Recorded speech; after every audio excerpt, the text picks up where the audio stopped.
6 weeks ago, I stood beneath the dome of this Capitol and proclaimed the dawn of the golden age of America. From that moment on, it has been nothing but swift and unrelenting action to usher in the greatest and most successful era in the history of our country. We have accomplished more in 43 days than most administrations accomplished in 4 years or 8 years, and we are just getting started.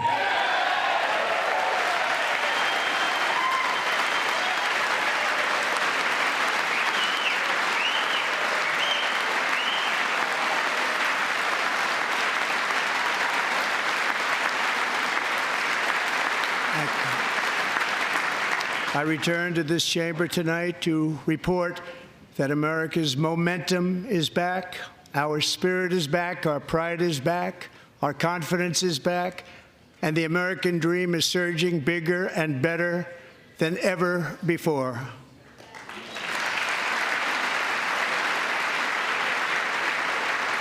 The American dream is unstoppable, and our country is on the verge of a comeback, the likes of which the world has never witnessed and perhaps will never witness again. There's never been anything like it. The presidential election of November 5th was a mandate like has not been seen in many decades. We won all 7 swing states, giving us an electoral college victory of 312 votes.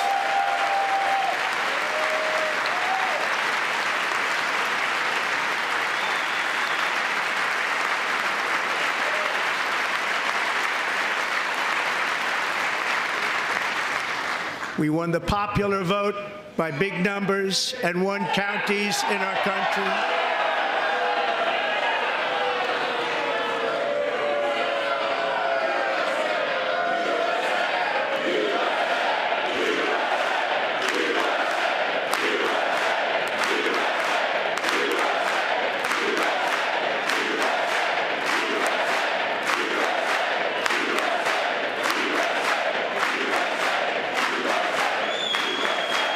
And won counties in our country, 2,700 to 525, on a map that reads almost completely red for Republican.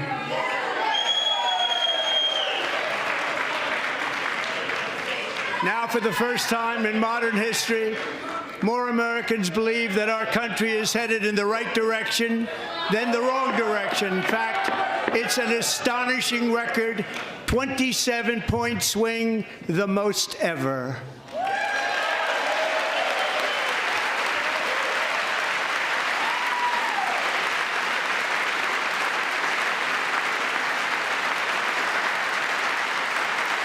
Likewise, small business optimism saw its single largest one-month gain ever recorded, a 41-point jump.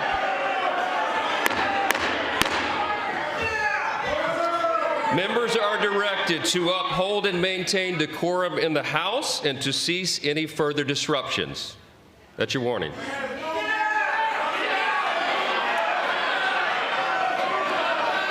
Members are engaging in willful and continuing breach of decorum, and the chair is prepared to direct the Sergeant-at-Arms to restore order to the joint session.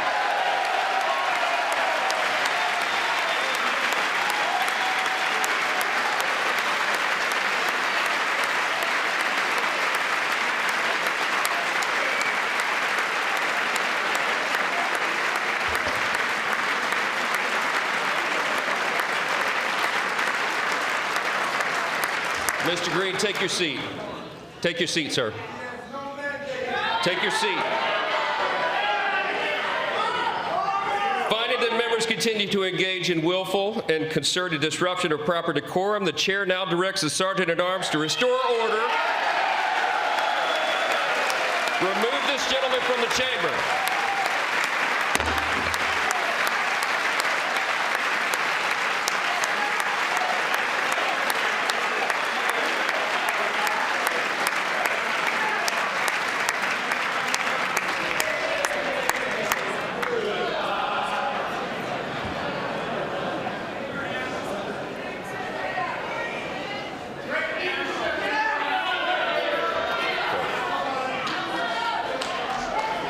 That is Congressman Green of Texas, 77 years old. He is being escorted out of the chamber at the order of the Speaker of the House because he was not maintaining decorum during the president's speech. Over the past 6 weeks, I have signed nearly 100 executive orders and taken more than 400 executive actions, a record to restore common sense, safety, optimism, and wealth all across our wonderful land.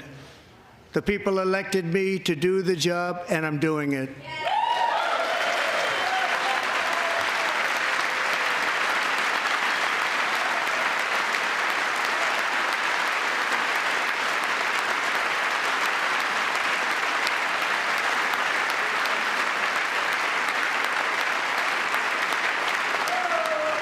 In fact, it has been stated by many that the first month of our presidency, it's our presidency, is the most successful in the history of our nation. By many.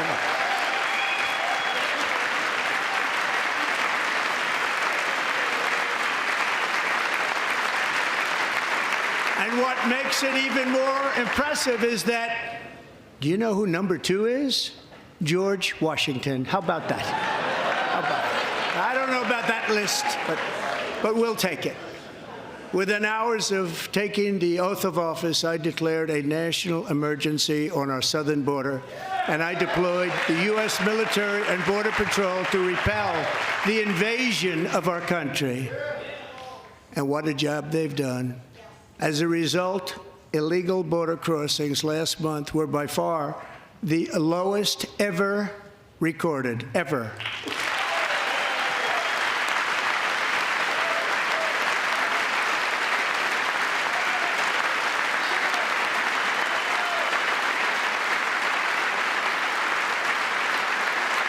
They heard my words and they chose not to come. Much easier that way. In comparison, under Joe Biden, the worst president in American history, there were hundreds of thousands of illegal crossings a month, and virtually all of them, including murderers, drug dealers, gang members, and people from mental institutions and insane asylums, were released into our country. Who would want to do that? This is my 5th such speech to Congress. And once again, I look at the Democrats in front of me, and I realize there is absolutely nothing I can say to make them happy or to make them stand or smile or applaud. Nothing I can do. I could find a cure to the most devastating disease, a disease that would wipe out entire nations, or announce the answers to the greatest economy in history, or the stoppage of crime to the lowest levels ever recorded. And these people sitting right here will not clap, will not stand, and certainly will not cheer for these astronomical achievements. They won't do it, no matter what. Five times I've been up here. It's very sad, and it just shouldn't be this way.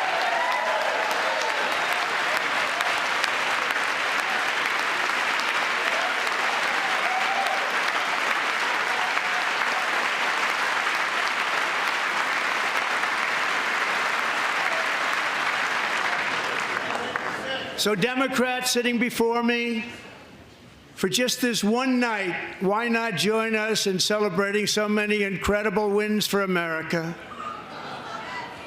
For the good of our nation, let's work together and let's truly make America great again.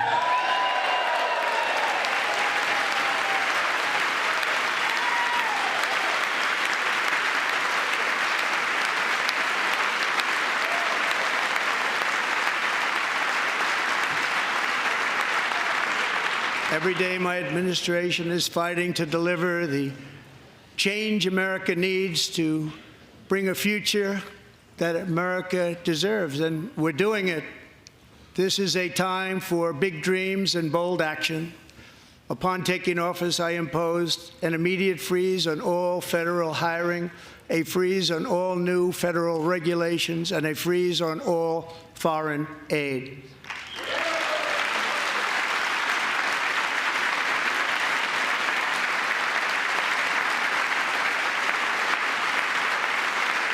I terminated the ridiculous Green New Scam.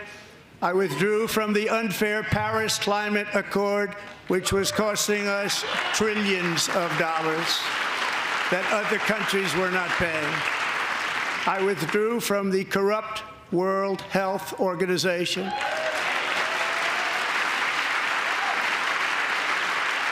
And I also withdrew from the anti-American UN Human Rights Council.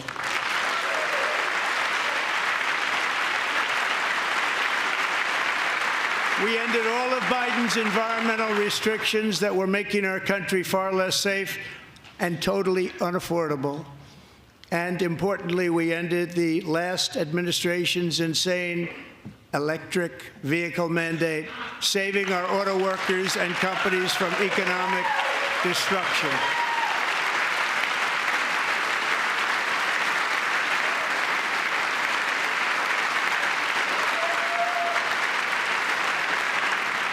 To unshackle our economy, I have directed that for every one new regulation, 10 old regulations must be eliminated, just like I did in my very successful first term.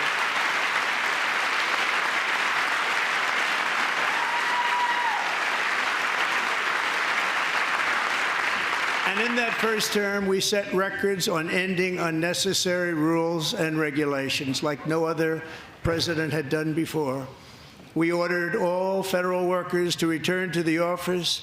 They will either show up for work in person or be removed from their job.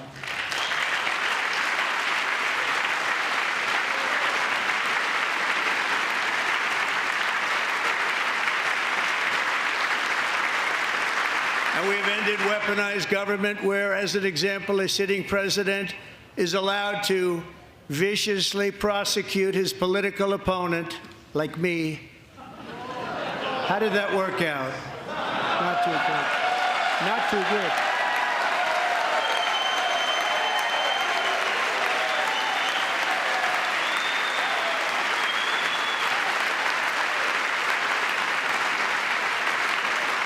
And I have stopped all government censorship and brought back free speech in America. It's back.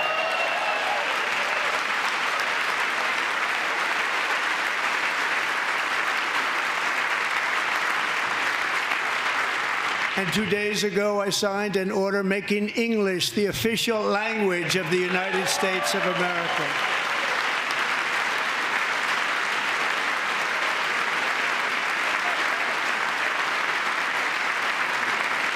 I renamed the Gulf of Mexico the Gulf of America.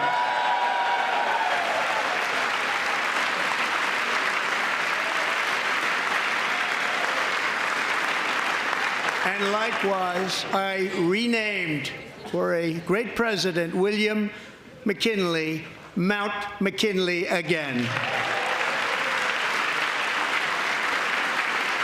Beautiful Alaska. We love Alaska. We've ended the tyranny of so-called diversity, equity, and inclusion policies all across the entire federal government and, indeed, the private sector and our military. And our country will be woke no longer.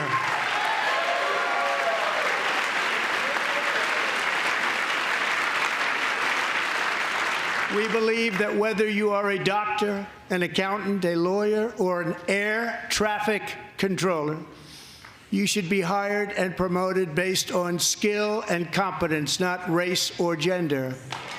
Very important.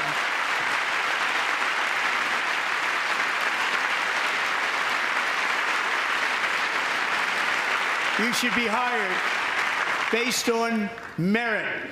And the Supreme Court, in a brave and very powerful decision, has allowed us to do so. Thank you. Thank you very much. Thank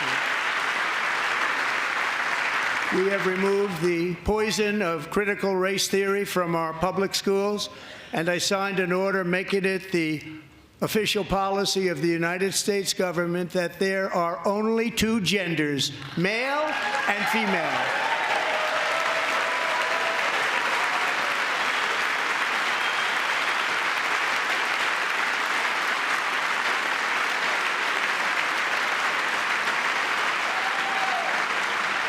also signed an executive order to ban men from playing in women's sports.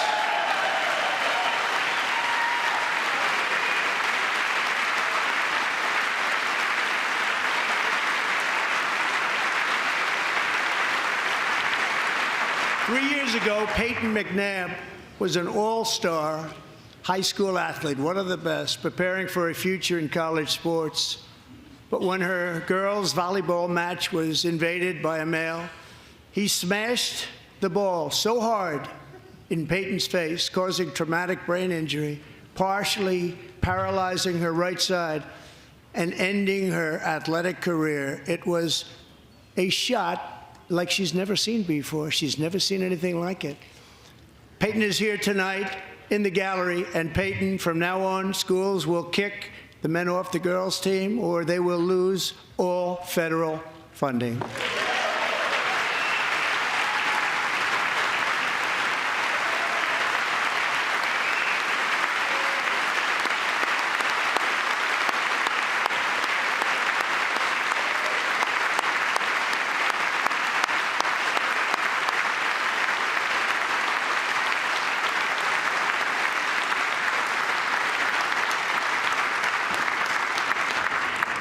And if you really want to see numbers, just take a look at what happened in the women's boxing, weightlifting, track and field, swimming, or cycling, where a male recently finished a long-distance race 5 hours and 14 minutes ahead of a woman for a new record by 5 hours. Broke the record by 5 hours. It's demeaning for women, and it's very bad for our country. We're not going to put up with it any longer.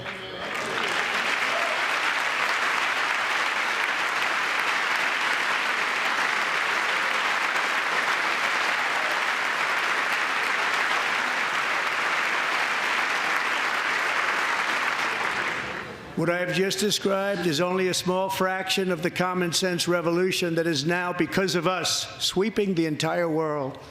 Common sense has become a common theme, and we will never go back. Never. Never going to let that happen.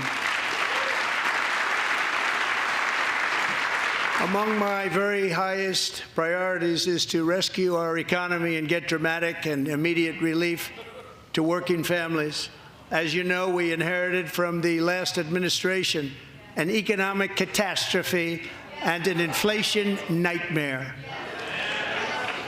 Their policies drove up energy prices, pushed up grocery costs, and drove the necessities of life out of reach for millions and millions of Americans. They've never had anything like it. We suffered the worst inflation in 48 years, but perhaps even in the history of our country. They're not sure. As president, I'm fighting every day to reverse this damage and make America affordable again.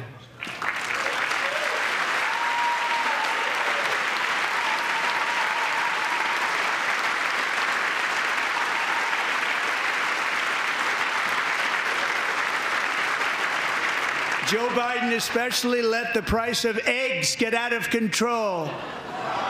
The egg price is out of control, and we're working hard to get it back down. Secretary, do a good job on that. You inherited a total mess from the previous administration. Do a good job.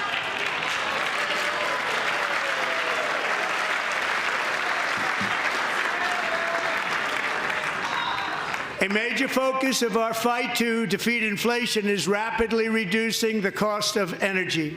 The previous administration cut the number of new oil and gas leases by 95%, slowed pipeline construction to a halt, and closed more than 100 power plants. We are opening up many of those power plants right now.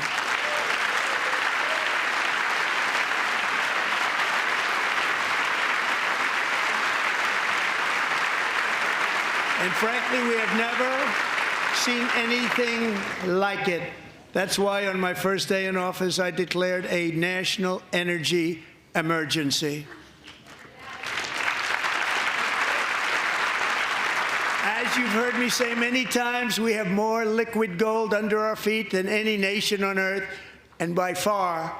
And now I fully authorize the most talented team ever assembled to go and get it.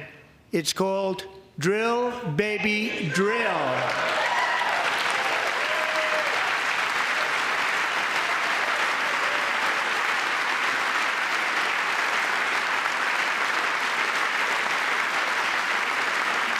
My administration is also working on a gigantic natural gas pipeline in Alaska, among the largest in the world, where Japan, South Korea, and other nations want to be our partner with investments of trillions of dollars each. There's never been anything like that one. It will be truly spectacular. It's all set to go. The permitting is gotten.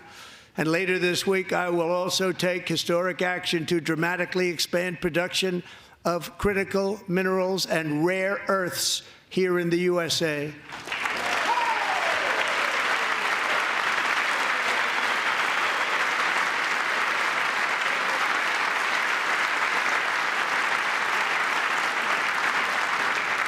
To further combat inflation, we will not only be reducing the cost of energy, but will be ending the flagrant waste of taxpayer dollars.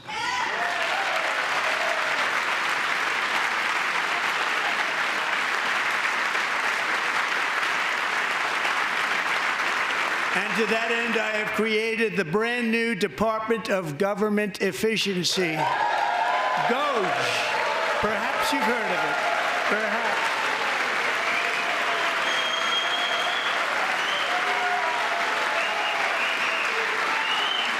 Which is headed by Elon Musk, who is in the gallery tonight.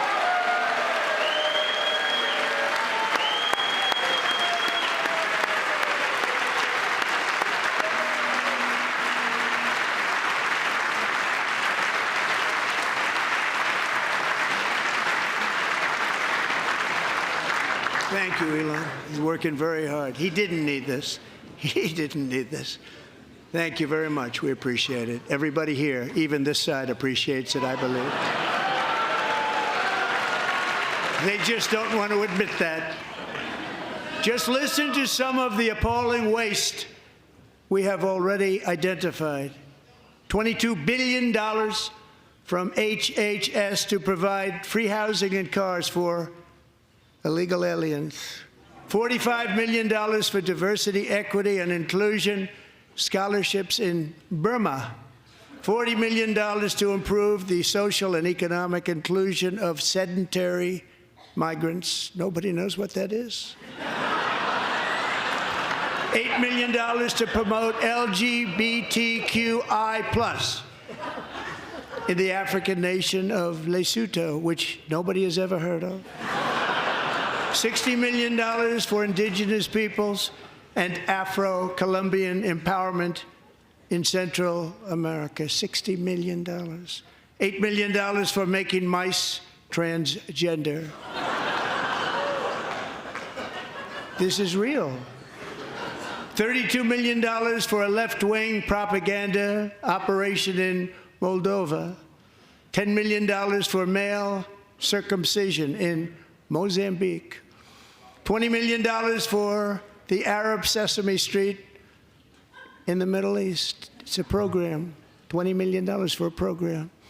$1.9 billion to recently created Decarbonization of Homes Committee, headed up, and we know she's involved. Just at the last moment, the money was passed over by a woman named Stacey Abrams. Have you ever heard of her? A $3.5 million consulting contract for lavish fish monitoring.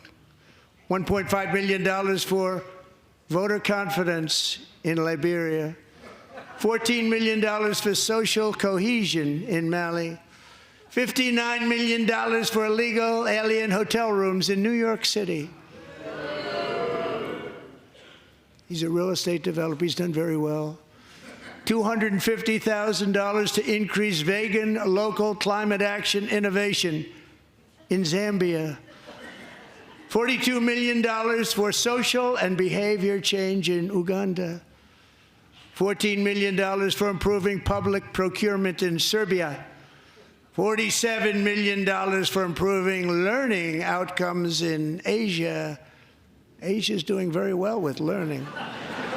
You know what we're doing. We should use it ourselves. And $101 million for DEI contracts at the Department of Education, the most ever paid, nothing even like it. Under the Trump administration, all of these scams, and they're far worse, but I didn't think it was appropriate to talk about them. They're so bad. Many more have been found out and exposed and swiftly terminated by a group of very intelligent, mostly young people, headed up by Elon, and we appreciate it. We found hundreds of billions of dollars of fraud.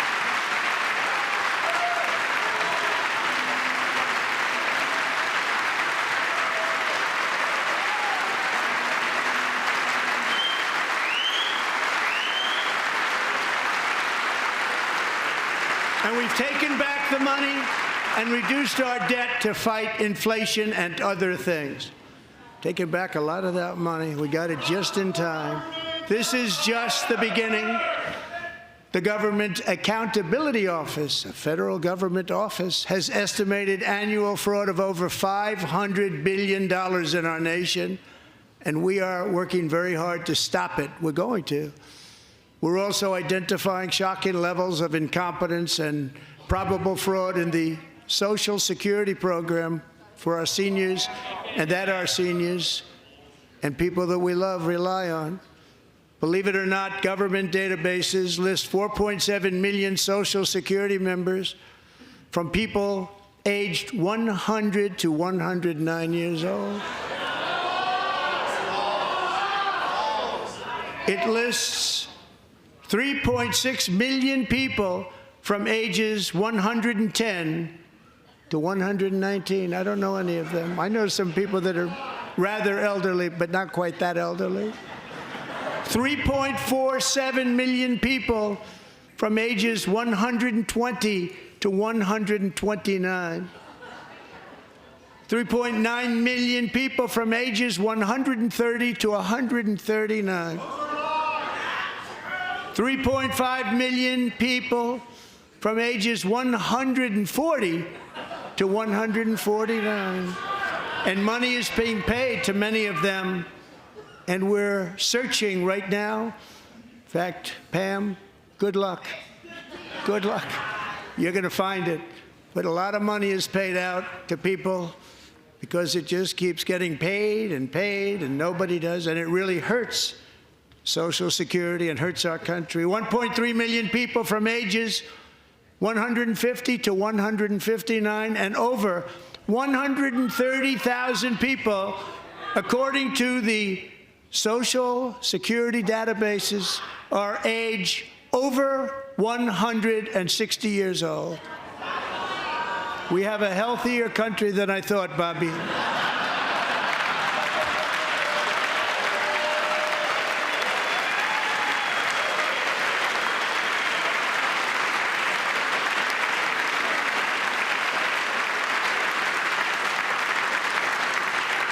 Including, to finish, 1,039 people between the ages of 220 and 229, one person between the age of 240 and 249, and one person is listed at 360 years of age. More than 100 years older than our country.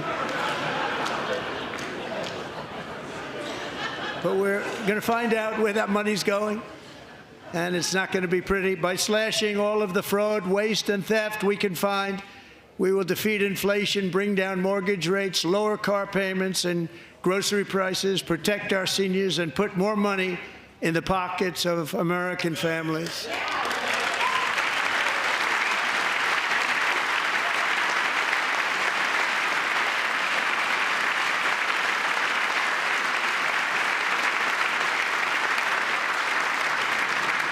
And today, interest rates took a beautiful drop, big, beautiful drop. It's about time. And in the near future, I want to do what has not been done in 24 years, balance the federal budget. We're going to balance it.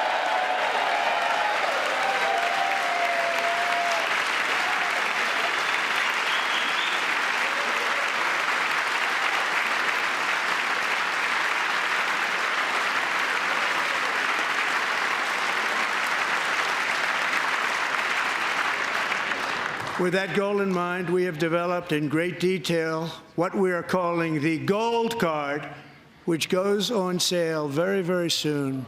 For $5 million, we will allow the most successful job-creating people from all over the world to buy a path to U.S. citizenship. It's like the green card, but better and more sophisticated. And these people will have to pay tax in our country. They won't have to pay tax from where they came. The money that they've made, you wouldn't want to do that, but they have to pay tax, create jobs. They'll also be taking people out of colleges and paying for them so that we can keep them in our country instead of having them being forced out. Number one, at the top school, as an example, being forced out and not being allowed to stay and create tremendous numbers of jobs and great success for a company out there. So while we take out the criminals, killers, traffickers, and child predators who are allowed to enter our country under the open border policy of these people, the Democrats, the Biden administration, the open border insane policies that you've allowed to destroy our country, we will now bring in brilliant, hardworking, job-creating people. They're going to pay a lot of money, and we're going to reduce our debt with that money.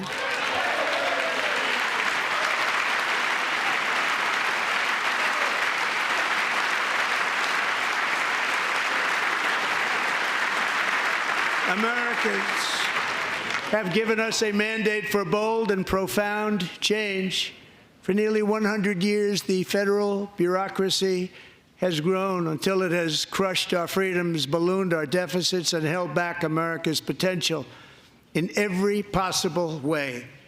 The nation founded by pioneers and risk-takers now drowns under millions and millions of pages of regulations and debt. Approvals that should take 10 days to get instead take 10 years, 15 years, and even 20 years before you're rejected. Meanwhile, we have hundreds of thousands of federal workers who have not been showing up to work. My administration will reclaim power from this unaccountable bureaucracy, and we will restore true democracy to America again.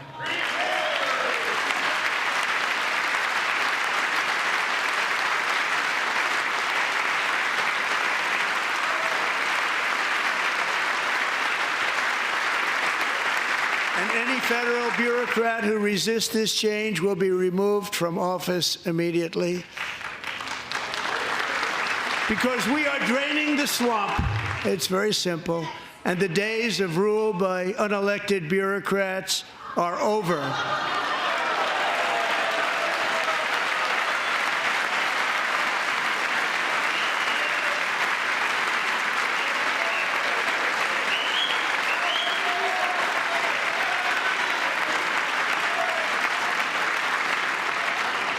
And the next phase of our plan to deliver the greatest economy in history is for this Congress to pass tax cuts for everybody. They're in there. They're waiting for you to vote.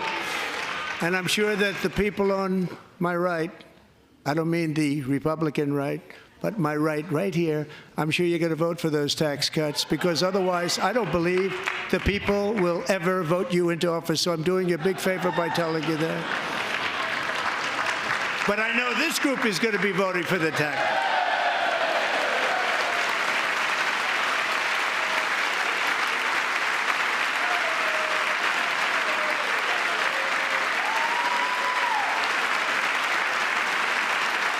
Thank you. It's a very, very big part of our plan. We had tremendous success in our first term with it. A very big part of our plan. We're seeking permanent income tax cuts all across the board.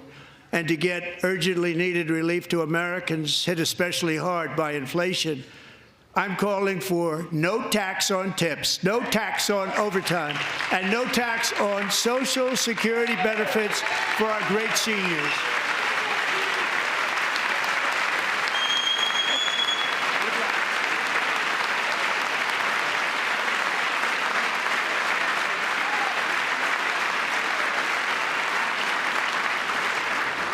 And I also want to make interest payments on car loans tax deductible, but only if the car is made in America.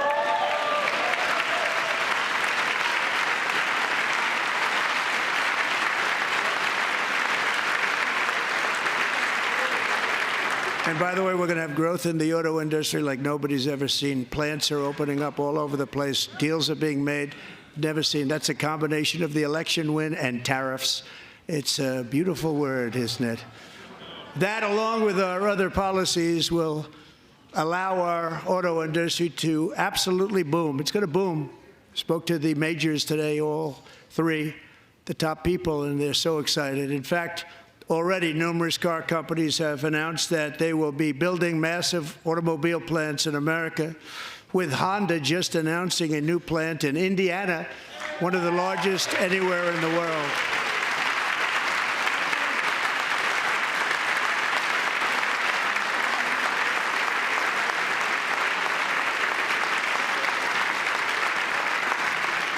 And this has taken place since our great victory on November 5th, a date which will hopefully go down as one of the most important in the history of our country.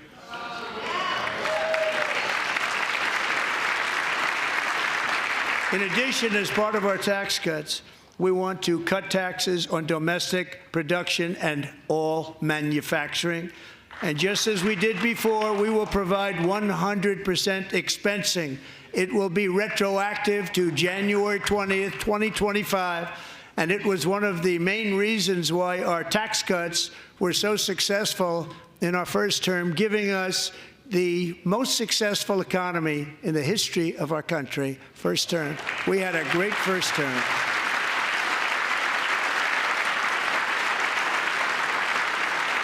If you don't make your product in America, however, under the Trump administration, you will pay a tariff, and in some cases, a rather large one. Other countries have used tariffs against us for decades, and now it's our turn to start using them against those other countries. On average, the European Union, China, Brazil, India, Mexico, and Canada, have you heard of them? And countless other nations charge us tremendously higher tariffs than we charge them. It's very unfair. India charges us auto tariffs higher than 100%. China's average tariff on our products is twice what we charge them. And South Korea's average tariff is 4 times higher. Think of that, 4 times higher. And we give so much help militarily and in so many other ways to South Korea. But that's what happens. This is happening by friend and foe.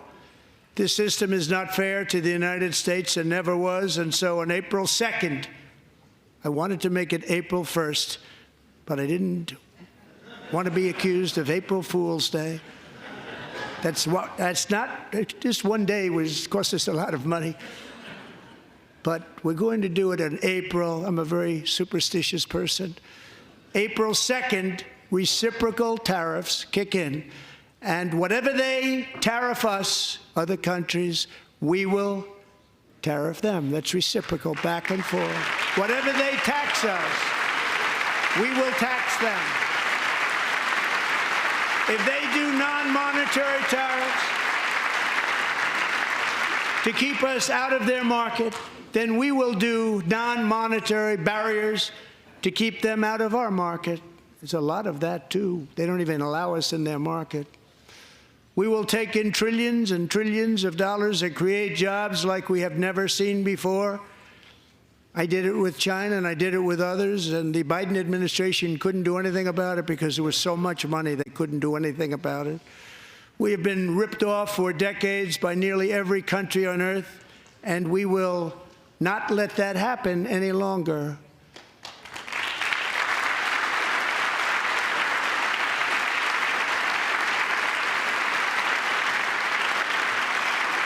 Much has been said over the last 3 months about Mexico and Canada, but we have very large deficits with both of them. But even more importantly, they've allowed fentanyl to come into our country at levels never seen before, killing hundreds of thousands of our citizens and many very young, beautiful people, destroying families. Nobody's ever seen anything like it. They are, in effect, receiving subsidies of hundreds of billions of dollars. We pay subsidies to Canada and to Mexico of hundreds of billions of dollars, and the United States will not be doing that any longer. We're not going to do it any longer.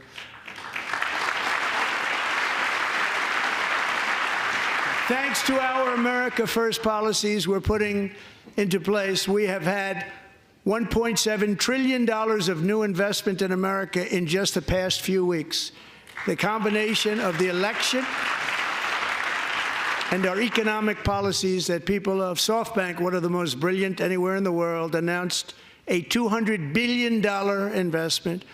OpenAI and Oracle, Larry Ellison, announced $500 billion investment, which they wouldn't have done if Kamala had won. Apple announced $500 billion investment. Tim Cook called me. He said, I cannot spend it fast enough. It's going to be much higher than that, I believe. They'll be building their plants here instead of in China. And just yesterday, Taiwan Semiconductor, the biggest in the world, most powerful in the world, has a tremendous amount, 97% of the market, announced a $165 billion investment to build the most powerful chips on earth right here in the USA.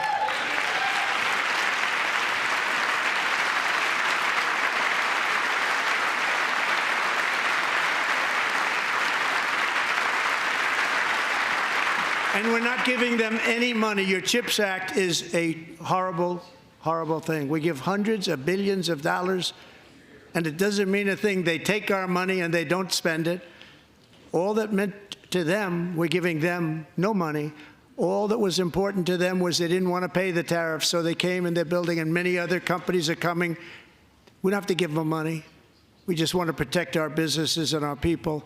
And they will come because they won't have to pay tariffs if they build in America. So it's very amazing. You should get rid of the CHIP Act, and whatever's left over, Mr. Speaker, you should use it to reduce debt or any other reason you want to.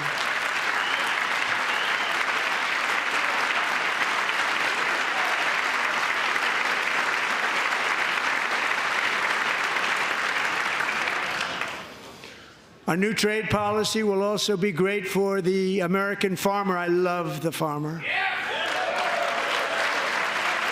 Who will now be selling into our home market, the USA, because nobody is going to be able to compete with you. Because there's goods that come in from other countries and companies. They're really in a bad position in so many different ways. They're uninspected. They may be very dirty and disgusting, and they come in and they pour in, and they hurt our American farmers. The tariffs will go on agricultural product coming into America, and our farmers, starting on April 2nd, it may be a little bit of an adjustment period. We had that before when I made the deal with China, $50 billion of purchases, and I said, just bear with me, and they did. They did. Probably have to bear with me again, and this will be even better. That was great. The problem with it was that Biden didn't enforce it. He didn't enforce it. $50 billion of purchases, and we were doing great, but Biden did not enforce it, and it hurt our farmers. But our farmers are going to have a field day right now. So to our farmers, have a lot of fun. I love you too. I love you too. It's all going to happen.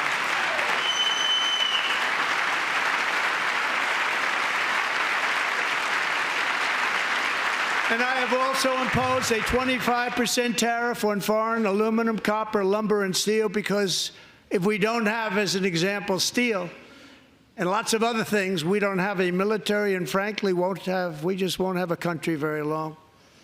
Here today is a proud American steelworker, fantastic person from Decatur, Alabama, Jeff Denard.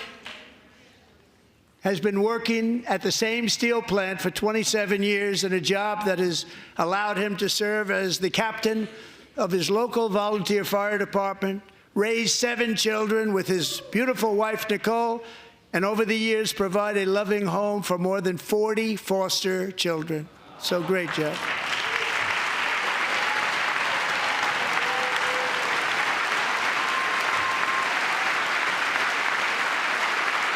Thank you, Jeff. Thank you, Jeff.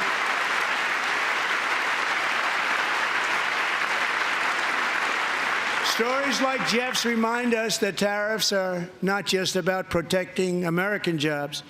They're about protecting the soul of our country. Tariffs are about making America rich again and making America great again, and it's happening, and it will happen rather quickly. There'll be a little disturbance, but we're okay with that. It won't be much.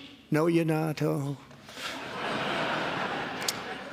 And look where Biden took us, very low, the lowest we've ever been. Jeff, I want to thank you very much, and I also want to recognize another person who has devoted herself to foster care community. She works so hard on it. A very loving person, our magnificent First Lady of the United States.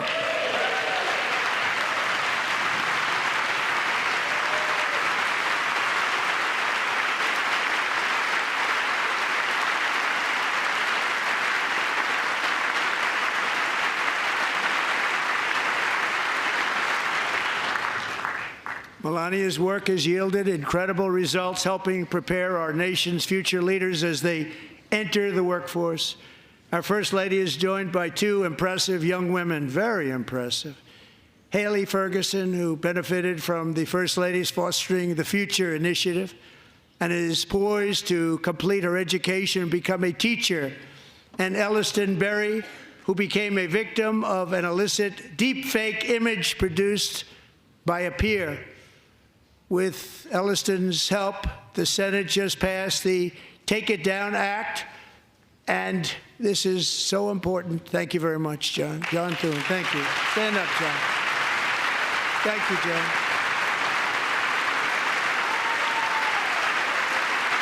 Thank you all very much.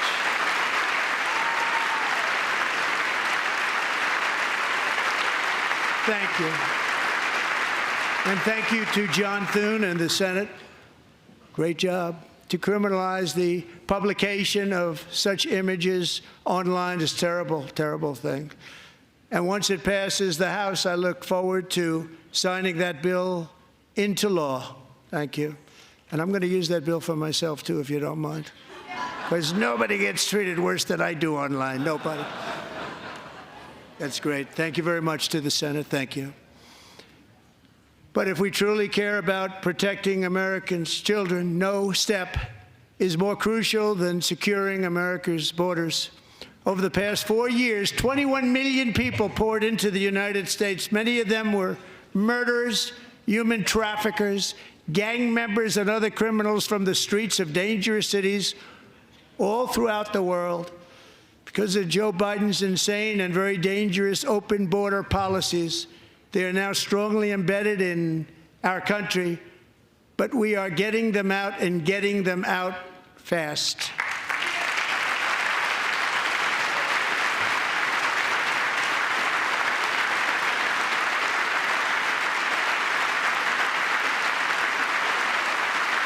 And I want to thank Tom Homan and Christy. I want to thank you and Paul of Border Patrol.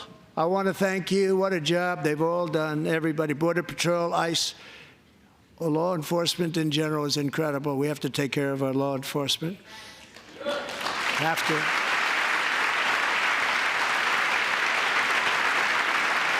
Last year,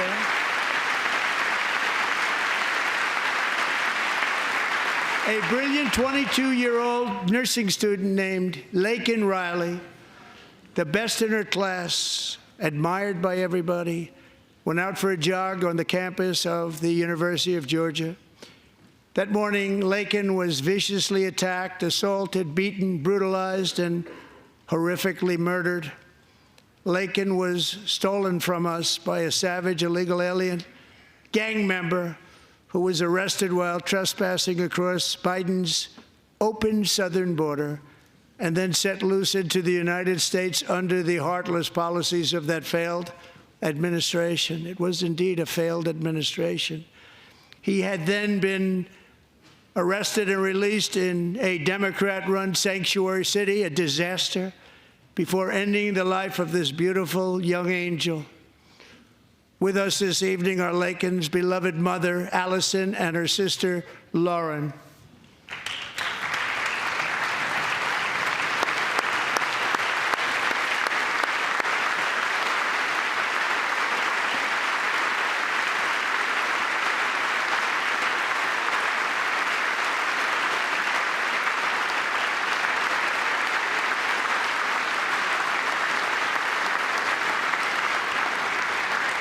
Last year, I told Laken's grieving parents that we would ensure their daughter would not have died in vain.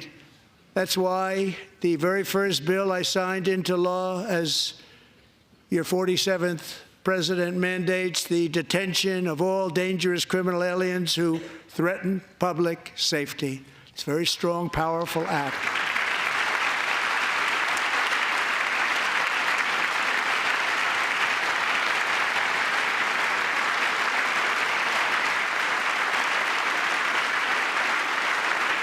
It's called the Laken-Riley Act. So Allison and Lauren, America will never, ever forget our beautiful Laken Hope Riley.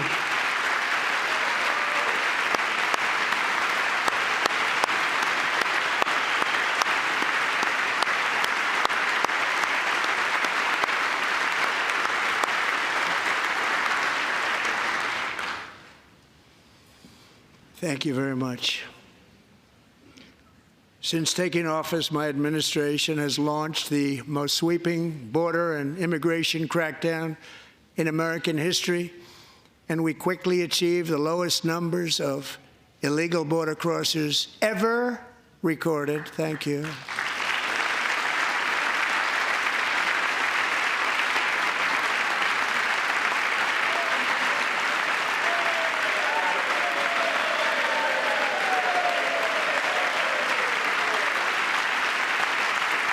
The media and our friends in the Democrat Party kept saying we needed new legislation, we must have legislation to secure the border. But it turned out that all we really needed was a new president.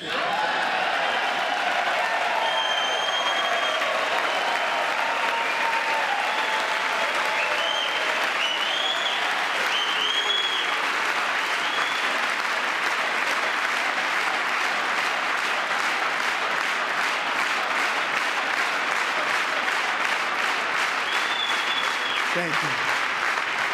Joe Biden didn't just open our borders, he flew illegal aliens over them to overwhelm our schools, hospitals, and communities throughout the country. Entire towns like Aurora, Colorado, and Springfield, Ohio, buckled under the weight of the migrant occupation and corruption like nobody's ever seen before. Beautiful towns destroyed. Now, just as I promised in my inaugural address, we are achieving the great liberation of America.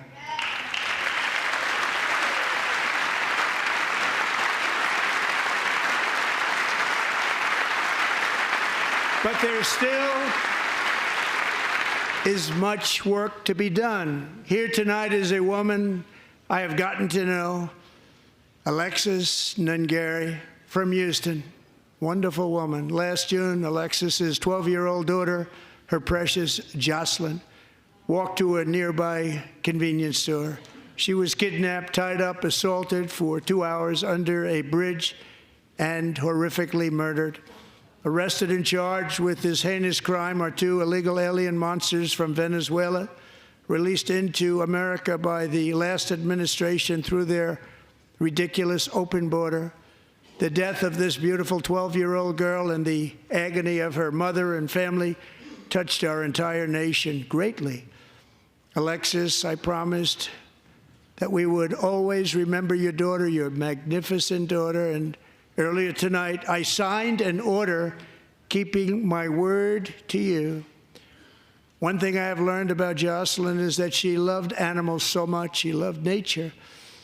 Across Galveston Bay, from where Jocelyn lived in Houston, you will find a magnificent national wildlife refuge, a pristine, peaceful, 34,000-acre sanctuary for all of God's creatures on the edge of the Gulf of America.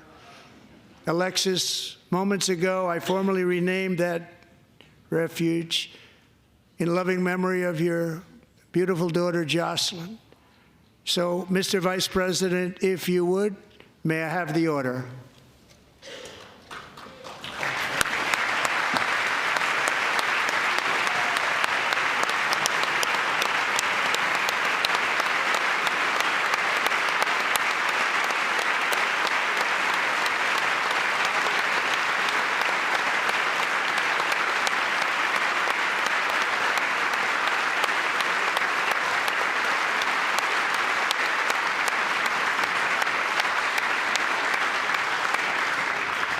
Thank you very much.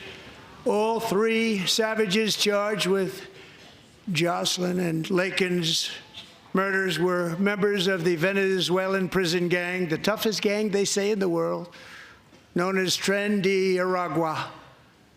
2 weeks ago, I officially designated this gang, along with MS-13 and the bloodthirsty Mexican drug cartels, as foreign terrorist organizations.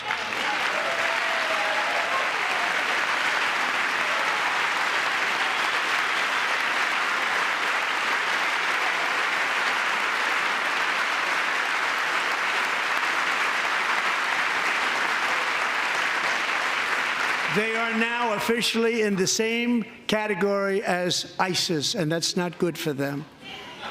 Countless thousands of these terrorists were welcomed into the U.S. by the Biden administration. But now every last one will be rounded up and forcibly removed from our country, or, if they're too dangerous, put in jails, standing trial in this country, because we don't want them to come back ever. With us this evening is a warrior on the front lines of that battle, Border Patrol Agent Roberto Ortiz. Great guy.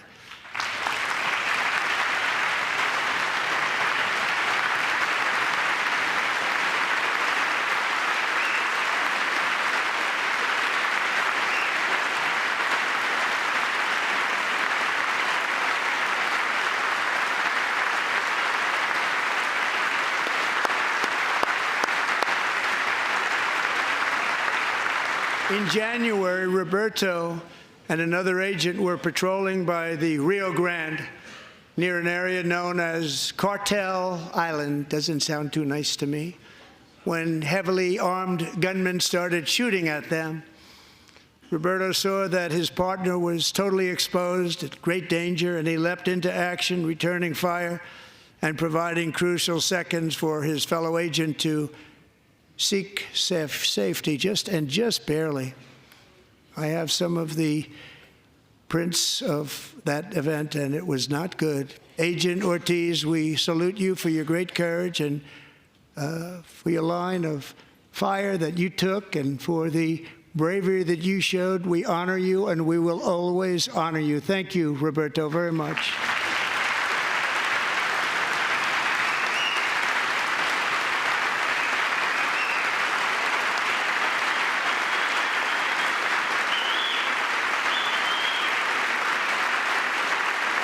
Thank you, Roberto. And I actually got to know him on my many calls to the border. He's a great gentleman. The territory to the immediate south of our border is now dominated entirely by criminal cartels that murder, rape, torture, and exercise total control. They have total control over a whole nation, posing a grave threat to our national security. The cartels are waging war on America, and it's time for America to wage war on the cartels, which we are doing.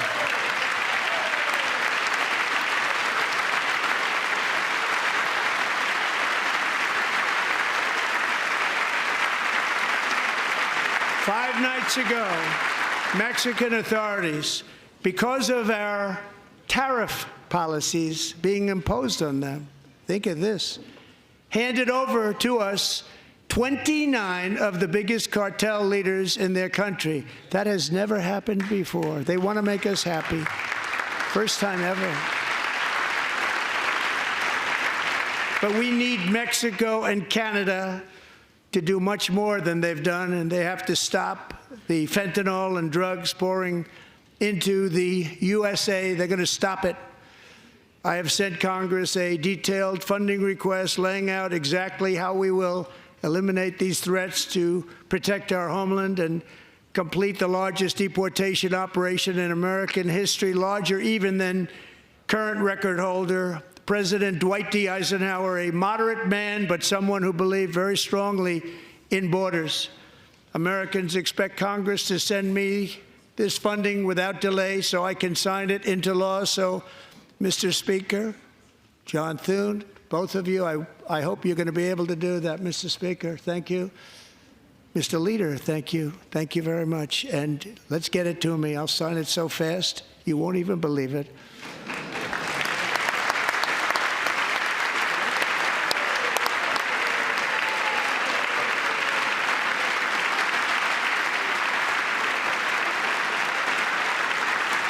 And as we reclaim our sovereignty, we must also bring back law and order to our cities and towns.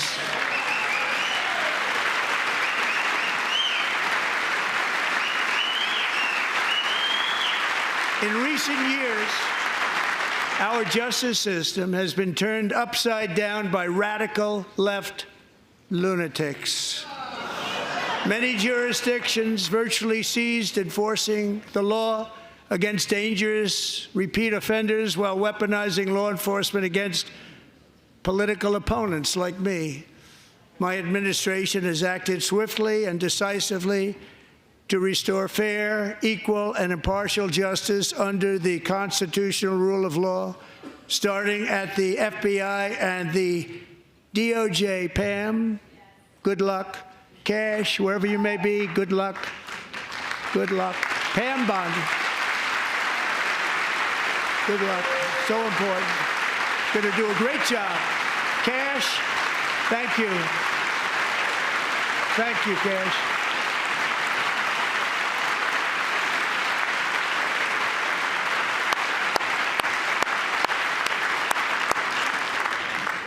They've already started very strong. They're going to do a fantastic job. You're going to be very proud of them. We're also once again giving our police officers the support, protection, and respect they so dearly deserve. They have to get it. They have such a hard, dangerous job, but we're going to make it less dangerous. The problem is the bad guys don't respect the law, but they're starting to respect it, and they soon will respect it. This also includes our great fire departments throughout the country. Our firemen and women are unbelievable people, and we'll never forget them. And besides that, they voted for me in record numbers, so I have no choice.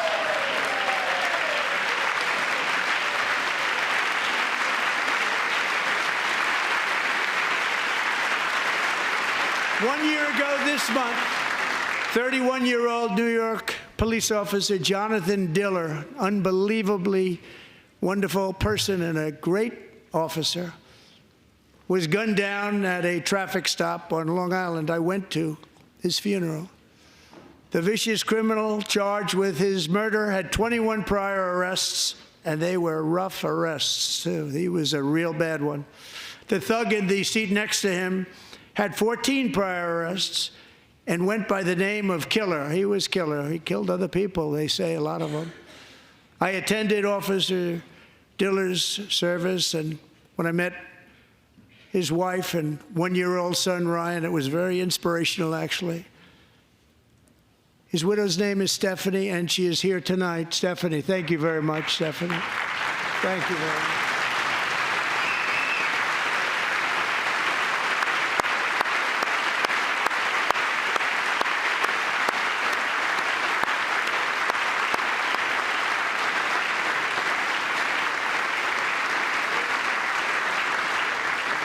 Stephanie, we're going to make sure that Ryan knows his dad was a true hero, New York's finest, and we're going to get these cold-blooded killers and repeat offenders off our streets, and we're going to do it fast. Got to stop it. They get out with 28 arrests. They push people into subway trains. They hit people over the head, back of the head with baseball bats. We got to get them out of here. I've already signed an executive order requiring a mandatory death penalty for anyone who murders a police officer, and tonight I'm asking Congress to pass that policy into permanent law.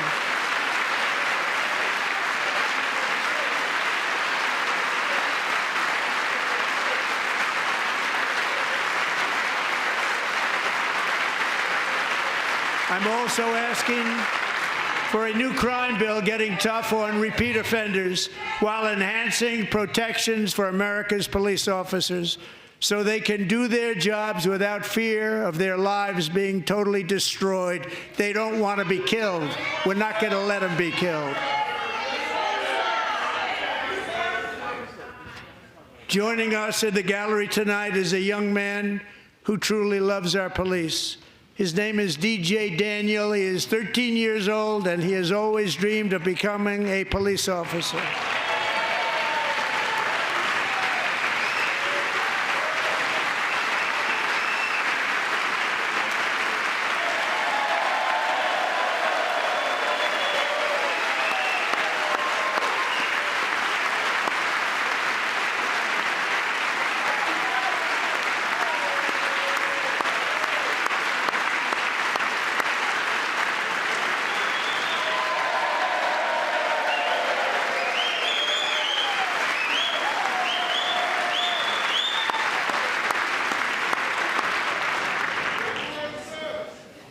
But in 2018, DJ was diagnosed with brain cancer.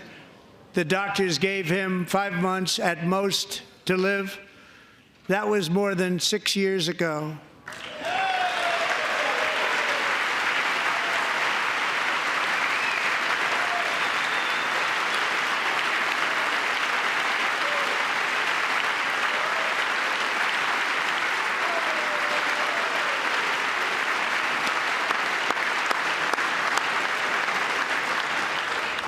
Since that time, DJ and his dad have been on a quest to make his dream come true, and DJ has been sworn in as an honorary law enforcement officer, actually a number of times. The police love him, the police departments love him.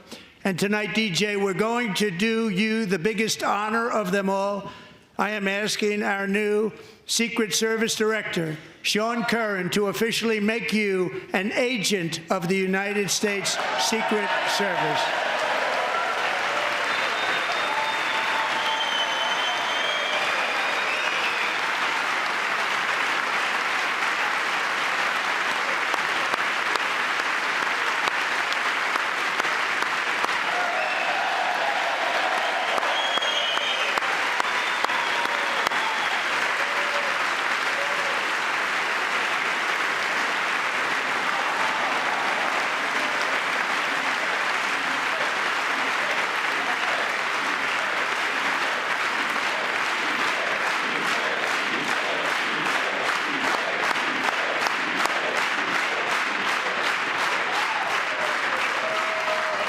Thank you, DJ.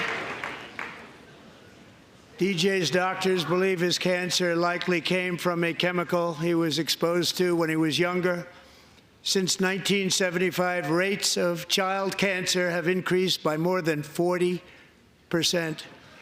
Reversing this trend is one of the top priorities for our new presidential commission to make America healthy again, chaired by our new Secretary of Health and Human Services, Robert F. Kennedy, Jr.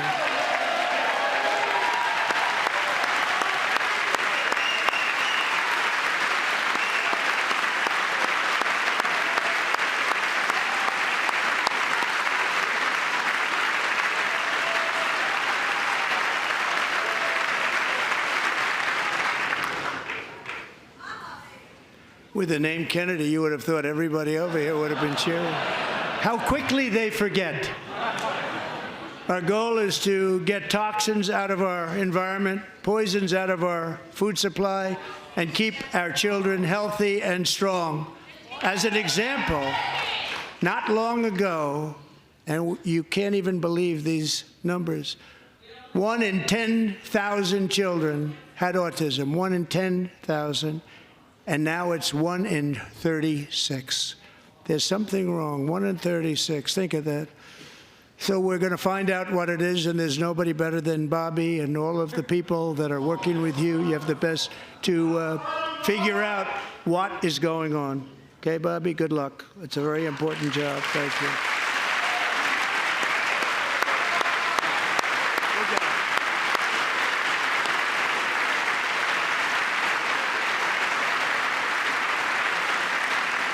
Thank you. My administration is also working to protect our children from toxic ideologies in our schools.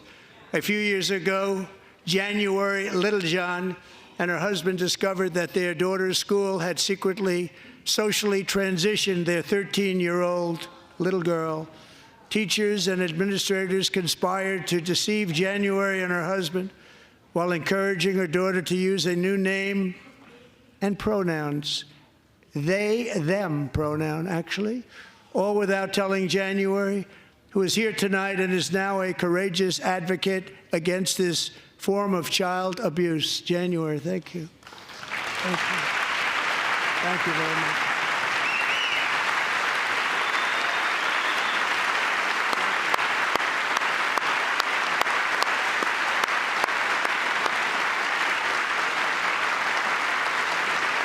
Thank you.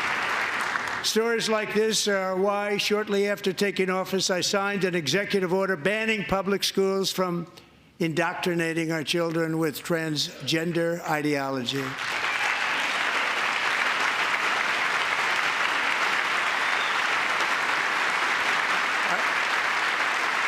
I also signed an order to cut off all taxpayer funding to any institution that engages in the sexual mutilation of our youth.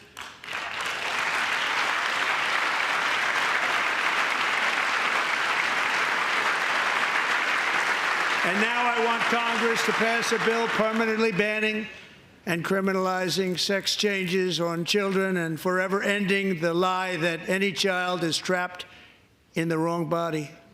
This is a big lie.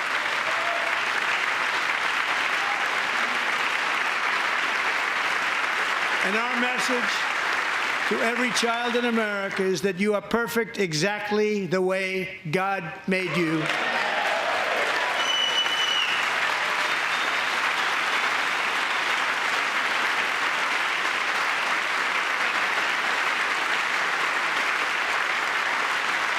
Because we're getting wokeness out of our schools and out of our military, and it's already out, and it's out of our society. We don't want it.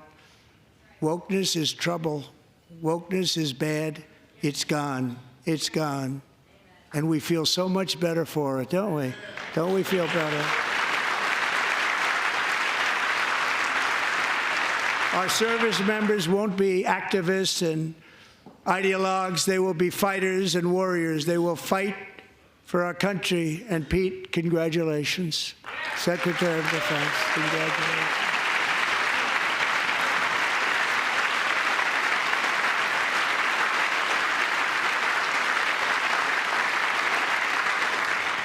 And he's not big into the woke movement, I can tell you. I know him well.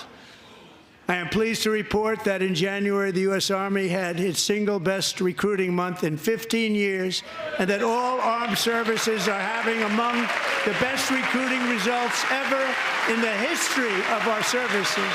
What a difference.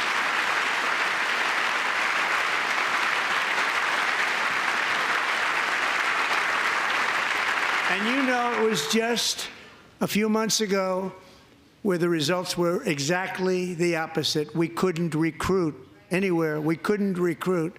Now we're having the best results just about that we've ever had. What a tremendous turnaround. It's really a beautiful thing to see. People love our country again. It's very simple. They love our country, and they love being in our military again. So it's a great thing, and thank you very much. Great job. Thank you.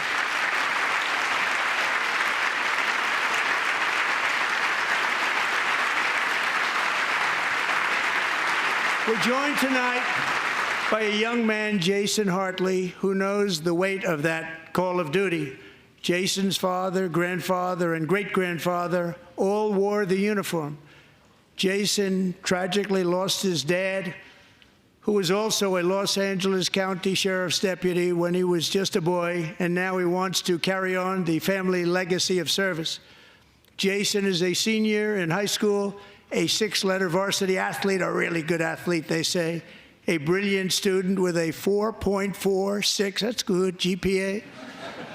And his greatest dream is to attend the U.S. Military Academy at West Point.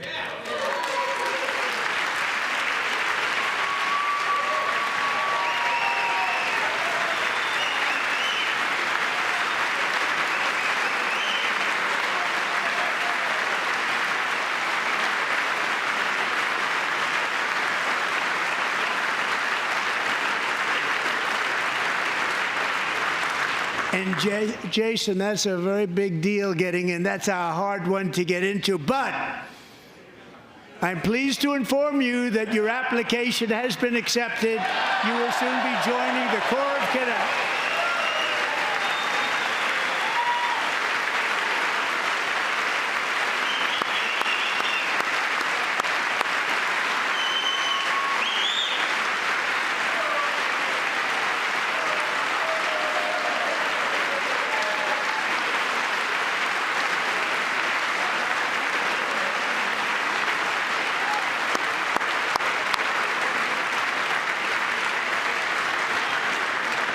Thank you. Jason, you're going to be on the long gray line, Jason. As Commander-in-Chief, my focus is on building the most powerful military of the future. As a first step, I'm asking Congress to fund a state-of-the-art Golden Dome missile defense shield to protect our homeland, all made in the USA.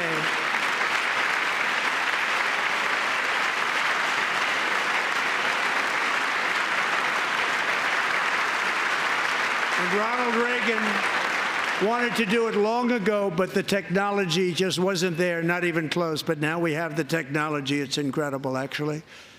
And other places, they have it. Israel has it. Other places have it. And the United States should have it too, right, Tim, right?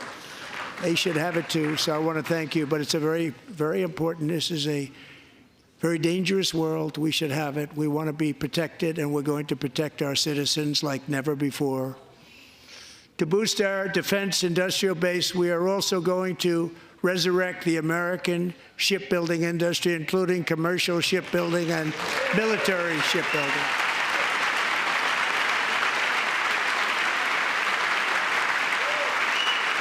And for that purpose, I am announcing tonight that we will create a new Office of Shipbuilding in the White House and offer special tax incentives to bring this industry home to America where it belongs. We used to make so many ships.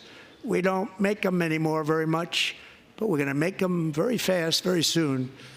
It will have a huge impact. To further enhance our national security, my administration will be reclaiming the Panama Canal, and we've already started doing it.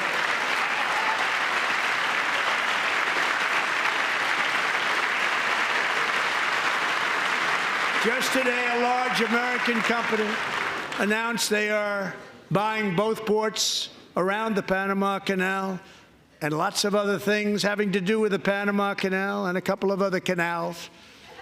The Panama Canal was built by Americans for Americans, not for others, but others could use it. But it was built at tremendous cost of American blood and treasure. 38,000 workers died building the Panama Canal. They died of malaria. They died of snake bites and mosquitoes. Not a nice place to work. They paid them very highly to go there, knowing there was a 25% chance that they would die. The most expensive project also that was ever built in our country's history, if you bring it up to modern day costs. It was given away by the Carter administration for $1. But that agreement has been violated very severely. We didn't give it to China. We gave it to Panama, and we're taking it back.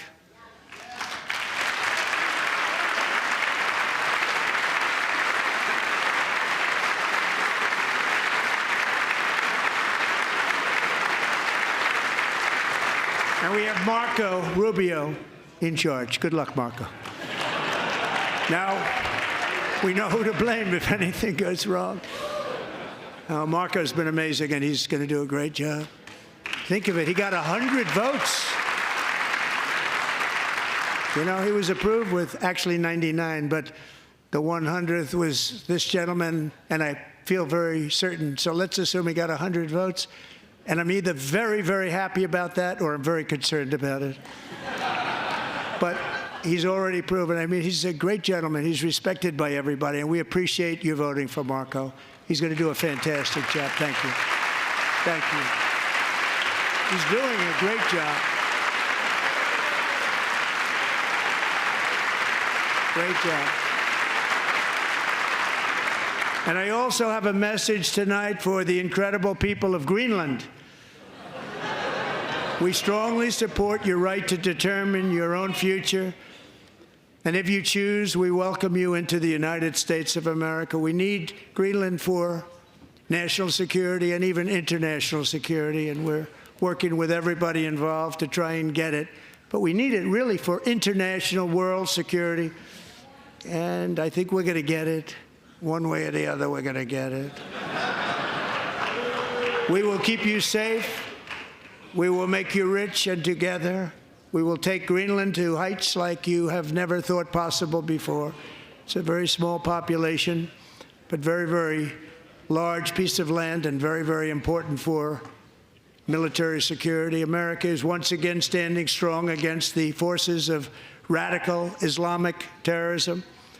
3.5 years ago, ISIS terrorists killed 13 American service members and countless others in the Abbey Gate bombing during the disastrous and incompetent withdrawal from Afghanistan.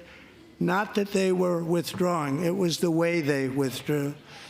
Perhaps the most embarrassing moment in the history of our country. Tonight, I am pleased to announce that we have just apprehended the top terrorist responsible for that atrocity, and he is right now on his way here to face the swift sword of American justice.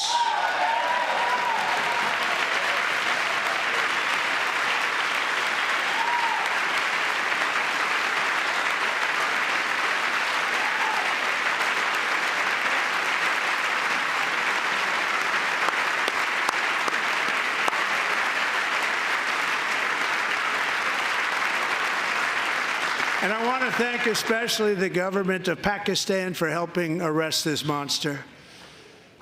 This was a very momentous day for those 13 families who I actually got to know very well, most of them, whose children were murdered, and the many people that were so badly, over 42 people, so badly injured on that fateful day in Afghanistan. What a horrible day. Such incompetence was shown that when Putin saw what happened, I guess he said, wow, maybe this is my chance. That's how bad it was. Should have never happened. Grossly incompetent people. I spoke to many of the parents and loved ones, and they're all in our hearts tonight. Just spoke to them on the phone. We had a big call. Every one of them called, and everybody was on the line, and they did nothing but cry with happiness. They were very happy, as happy as you can be under those circumstances. Their child, brother, sister, son, daughter was killed for no reason whatsoever. In the Middle East, we're bringing back our hostages from Gaza. In my first term, we achieved one of the most groundbreaking peace agreements in generations, the Abraham Accords.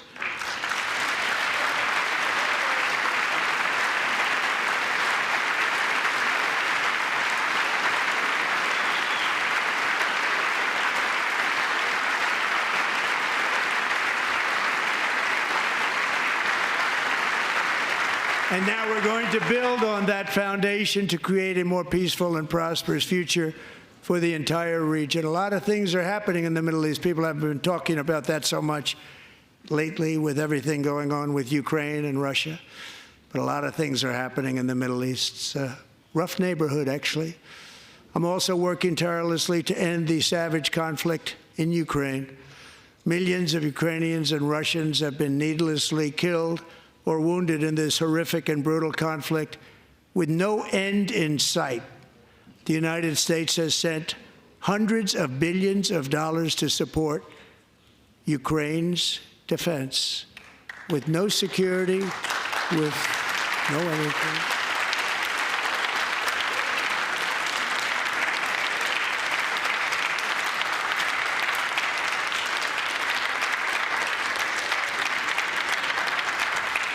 Do you want to keep it going for another 5 years? Yeah, you would say Pocahontas says yes.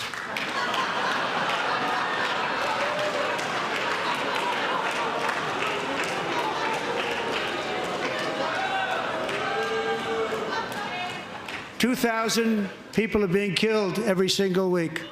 More than that. They're Russian young people. They're Ukrainian young people. They're not Americans. But I want it to stop. Meanwhile, Europe has sadly spent more money buying Russian oil and gas than they have spent on defending Ukraine, by far. Think of that. They've spent more buying Russian oil and gas than they have defending. And we've spent perhaps $350 billion, like taking candy from a baby. That's what happened. And they've spent $100 billion.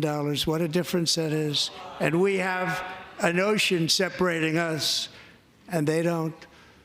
But we're getting along very well with them, and lots of good things are happening.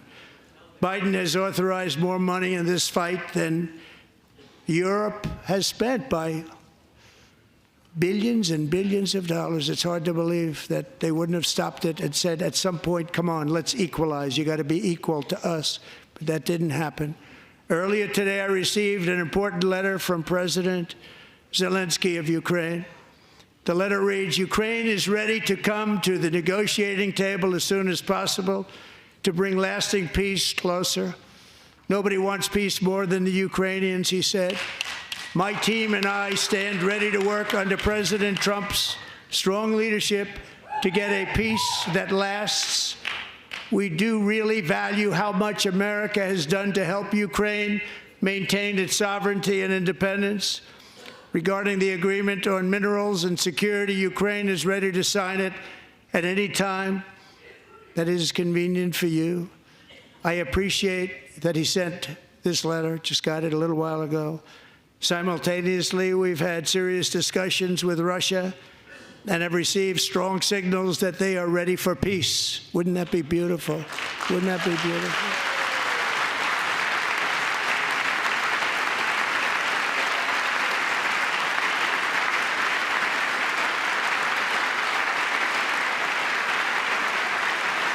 Wouldn't that be beautiful?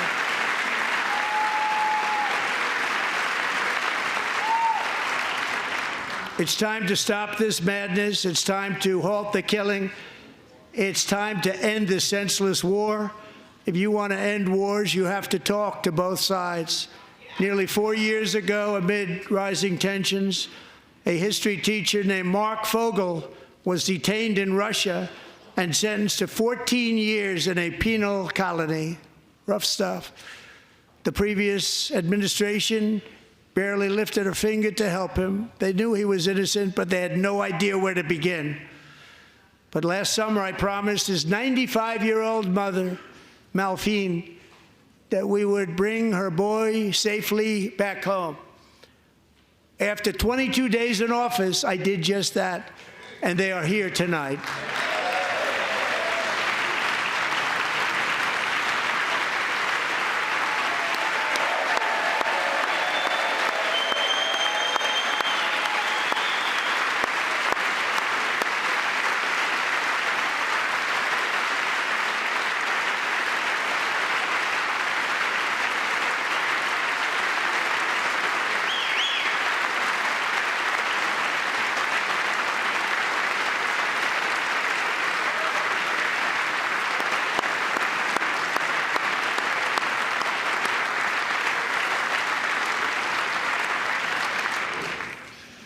To Mark and his great mom, we are delighted to have you safe and sound and with us. As fate would have it, Mark Fogel was born in a small rural town in Butler, Pennsylvania. Have you heard of it? Where his mother has lived for the past 78 years. I just happened to go there last July 13th for a rally. That was not pleasant. And that is where I met his beautiful mom right before I walked onto that stage. And I told her I would not forget what she said about her son. And I never did I? Never forgot. Less than 10 minutes later, at that same rally, gunfire rang out, and a sick and deranged assassin unloaded 8 bullets from his sniper's perch into a crowd of many thousands of people. My life was saved by a fraction of an inch, but some were not so lucky. Corey Comparator was a firefighter, a veteran, a Christian, a husband, a devoted father, and above all, a protector. When the sound of gunshots pierced the air, it was a horrible sound.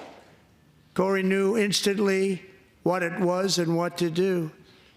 He threw himself on top of his wife and daughters and shielded them from the bullets with his own body. Corey was hit really hard. You know the story from there. He sacrificed his life to save theirs. 2 others, very fine people, were also seriously hit. But thankfully, with the help of 2 great country doctors, we thought they were gone and they were saved. So those doctors had great talent.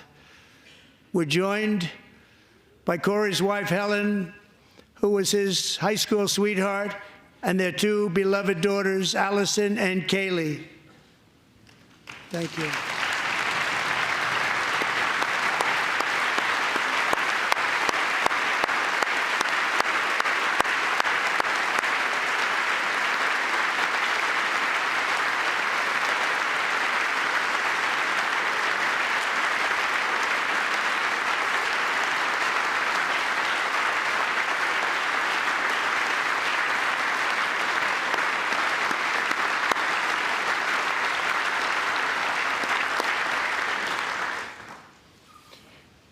To Helen, Allison, and Kaylee, Corey is looking down on his three beautiful ladies right now, and he is cheering you on. He loves you. He is cheering you on. Corey was taken from us much too soon, but his destiny was to leave us all with a shining example of the selfless devotion of a true American patriot. It was love like Corey's that built our country, and it's love like Corey's that is going to make our country more majestic than ever before.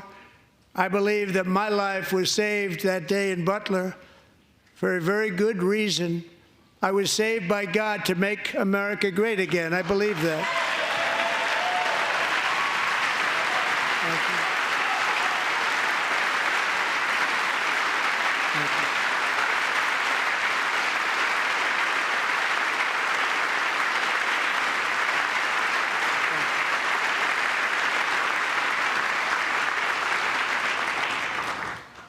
Thank you very much. From the patriots of Lexington and Concord to the heroes of Gettysburg and Normandy, from the warriors who crossed the Delaware to the trailblazers who climbed the Rockies, and from the legends who soared at Kitty Hawk to the astronauts who touched the moon, Americans have always been the people who defied all odds, transcended all dangers, made the most extraordinary sacrifices, and did whatever it took to defend our children, our country, and our freedom.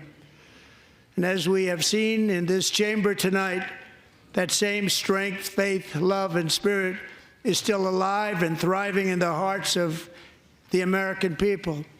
Despite the best efforts of those who would try to censor us, silence us, break us, destroy us, Americans are today a proud, free, sovereign, and independent nation that will always be free, and we will fight for it till death. We will never let anything happen to our beloved country, because we are a country of doers, dreamers, fighters, and survivors. Our ancestors crossed a vast ocean, strode into the unknown wilderness, and carved their fortunes from the rock and soil of a perilous and very dangerous frontier. They chased our destiny across a boundless continent. They built the railroads, laid the highways, and graced the world with American marvels like the Empire State Building, the mighty Hoover Dam, and the towering Golden Gate Bridge. They lit the world with electricity, broke free of the force of gravity, fired up the engines of American industry, and vanquished the communists, fascists, and Marxists all over the world, and gave us countless modern wonders sculptured out of iron, glass, and steel. We stand on the shoulders of these pioneers who won and built the modern age, these workers who poured their sweat into the skylines of our cities, these warriors who shed their blood on fields of battle and gave everything they had for our rights and for our freedom. Now it is our time to take up the righteous cause of American liberty, and it is our turn to take America's destiny into our own hands and begin the most thrilling days in the history of our country. This will be our greatest era. With God's help, over the next 4 years, we are going to lead this nation even higher, and we are going to forge the freest, most advanced, most dynamic, and most dominant civilization ever to exist on the face of this earth. We are going to create the highest quality of life, build the safest and wealthiest and healthiest and most vital communities anywhere in the world. We are going to conquer the vast frontiers of science, and we're going to lead humanity into space and plant the American flag on the planet Mars and even far beyond.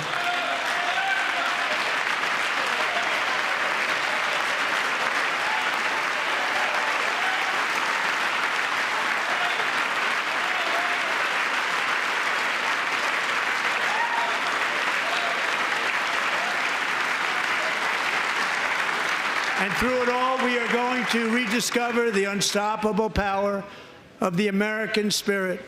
And we are going to renew unlimited promise of the American dream. Every single day, we will stand up and we will fight, fight, fight for the country our citizens believe in and for the country our people deserve.